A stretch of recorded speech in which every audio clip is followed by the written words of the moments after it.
ये सिर्फ एक कंपनी की बात नहीं है। यहाँ एक ऐसी कहानी का पन्ना पलटने वाला है जो किसी रोंगटे खड़े कर देने वाले चलचित्र से कम नहीं है। तो चलिए इस कहानी की गहराई में उतरते हैं। एक नाम, एक विरासत और एक ऐसा सफर जिसने एक पुरानी जीप बनाने वाली कंपनी को दुनिया भर के एक विशाल साम्राज्य में बदल कर रख दिया।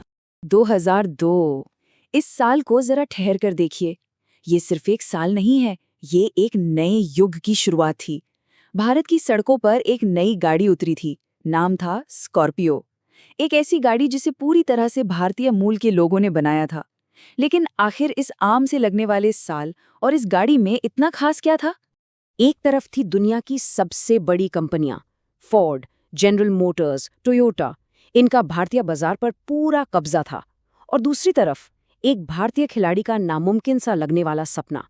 उद्योग के हर बड़े दिग्गज ने यही सोचा था कि ये भारतीय गाड़ी सिर्फ 3 महीने में बंद हो जाएगी। सबको इस पर पूरा अविश्वास था, लेकिन नतीजा कुछ और ही निकला। आज तस्वीर बिल्कुल अलग है। जो एक वक्त पर दबे हुए खिलाड़ी की एक छोटी सी कहानी थी, आज वो एक विशाल साम्राज्य बन चुकी है। 18 से ज्यादा उद्योग, 100 से ज्यादा देशों में इनका नाम, सूचना प्रौद्योगिकी, विमान क्षेत्र और रक्षा क्षेत्र, ये सब एक ही इंसान की दूरदृष्टि और उनके भविष्य की सोच का नतीजा है, आनंद महिंद्रा। लेकिन ये सफर शुरुआत में इतना आसान बिल्कुल नहीं था। पहला पड़ाव, विरासत या बोझ। इस शुरुआती सफर को समझना बेहद जरूरी है। 1955 में मुंबई में जन्म, 1981 से पहले अमेरिका के हार्वर्ड विश्वविद्यालय में सिनेमा और फिल्म बनाने की पढ़ाई। एक कलाकार जिसे अपनी कला से बेइंतहा प्यार था। लेकिन फिर आता है 1981, एक बहुत बड़ा बदलाव।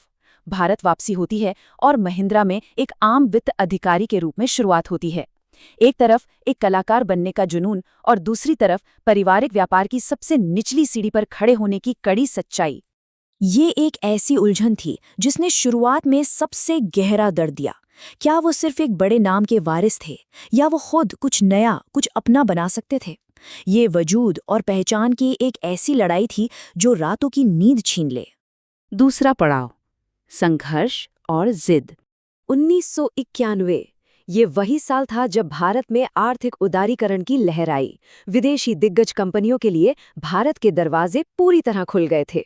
और इस आर्थिक भाड़ ने एक पुरानी जीप कंपनी के अस्तित्व को पूरी तरह से मिटाने का डरावना खतरा पैदा कर दिया। बोर्डरूम में एक पुरानी जीप कंपनी थी, जिसके पास पुरानी तकनीक और पुराना रूप रंग था। उसके ठीक विपरीत था एक निडर सपना, एक ऐसी बेहतरीन गाड़ी बनाना जो पूरी तरह स्वदेशी हो, बिना किसी बाहरी विदेशी मदद के। जब ये विचार पहली बार सबके सामने रखा गया, तो वहां बिल्कुल सन्नाटा छा गया। एक भारतीय कंपनी बिना विदेशी मदद के गाड़ी बनाएगी? किसी को इस बात पर यकीन ही नहीं हो रहा था। इस नए रास्ते पर आगे बढ़ना आग का दरिया पार करने जैसा था। काम में लगातार देरी, बेहिसाब बढ़ती हुई लागत, घबराए हुए और प्रश्न उठाते निवेशक। बाहर वाले मजाक उड़ा रहे थे और अंदर दबाव इतना था कि चिंता आसमान छू रही थी। ये कोई आम परेशानी नहीं थी। ये एक ऐसी स्थिति थी जहां एक छोटी सी गलती पूरी तरह से बर्बादी ला सकती थी। तीसरा पड़ाव, एक नया दौर। अंधेरे के बाद एक ऐसी सुबह आई जिसने सब कुछ बदल कर रख दिया।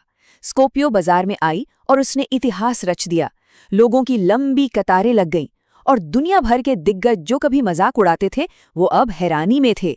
ये सिर्फ एक कंपनी की जीत नहीं थी, ये भारत के पूरे वाहन उद्योग के लिए एक ऐतिहासिक बदलाव था। 2 लाख करोड़ रुपए। इस विशाल आंकड़े की गहराई को महसूस कीजिए। स्कॉर्पियो की कामयाबी के बाद जिस आक्रामक रफ्तार से कंपनी आगे बढ़ी, उसने इस छोटी सी जीप कंपनी को इस विशाल पर्वत के शिखर तक पहुंचा दिया। ये अटूट मेहनत और लगन का सबूत है।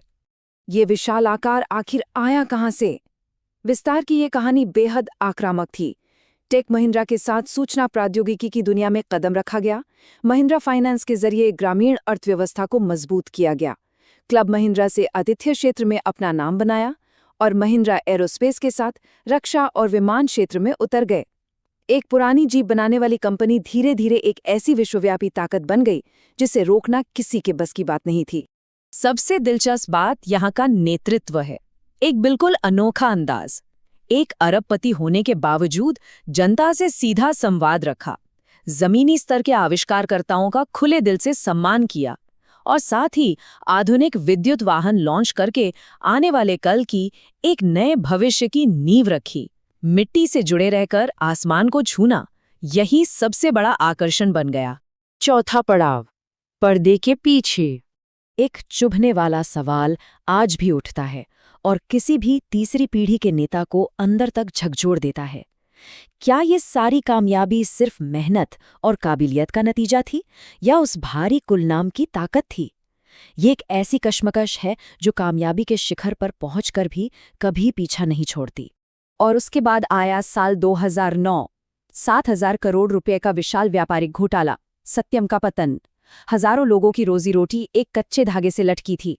ये सिर्फ एक कंपनी का गिरना नहीं था, ये देश की अर्थव्यवस्था और भरोसे पर एक बहुत बड़ा धब्बा था। ये आक्रामक दाव किसी चलचित्र के रोमांच से कम नहीं था। पहला, सत्यम धोखाधड़ी के बोझ तले डूब जाता है। दूसरा, हजारों नौकरियां सीधे तौर पर खतरे में आ जाती हैं। तीसरा, महिंद्रा तमाम आलोचकों की बात को पूरी तरह नजरअंदाज करते हैं और इस डूबते हुए जहाज को खरीद लेते हैं। और चौथा, वो इसे एक महान और बड़ी सूचना प्रौद्योगिकी कंपनी में बदलकर रख देते हैं। जहां एक गलत कदम पूरी विरासत को मिट्टी में मिला सकता था, वहां ये जीत लाजवाब थी। इतने बड़े साम्राज्य और इतने बड़े जोखिम भरे फैसलों के बावजूद इनकी ये बात सबसे बड़ा सबक देती है, मेरे पास हर सवाल का जवाब नहीं है, मैं रोज कुछ नया सीखता हूँ। लगातार बढ़ती स्थितियों और विस्तार पर होने वाली बहस के बीच ये ईमानदारी, ये नर्म दिली ही उनकी सबसे बड़ी ताकत बनकर उभरी है। आखिरी पड़ाव, असली पहचान। यही उनकी असली विरासत है। वो एक ऐसे वारिस हैं जिसने सिर्फ विरासत को अपनाया नहीं, बल्कि उसे पूरी तरह बदल कर रख दिया। वो एक सपने देखने वाले इंसान हैं जिन्होंने हकीकत से मिलकर एक पूरा साम्राज्य खड़ा कर दिया।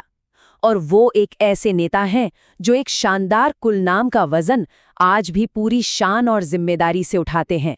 भविष्य के बारे में मत सोचो, इसे खुद बनाओ। ये सिर्फ एक व्यापारिक योजना नहीं, बल्कि जिंदगी का सार है। विरासत में मिले नाम का या किसी पुरानी सोच का बोझ उठाने की जरूरत नहीं होती। असली महानता उस पुराने सांचे को तोड़कर एक नई सोच का झंडा लहराने में है। तो इस लंबे सफर और इन चुनौतियों को देखने के बाद खुद से एक सवाल पूछना जरूरी है, क्या हम सब अपनी बंदिशों को तोड़कर अपना खुद का एक नया भविष्य बनाने के लिए तैयार हैं?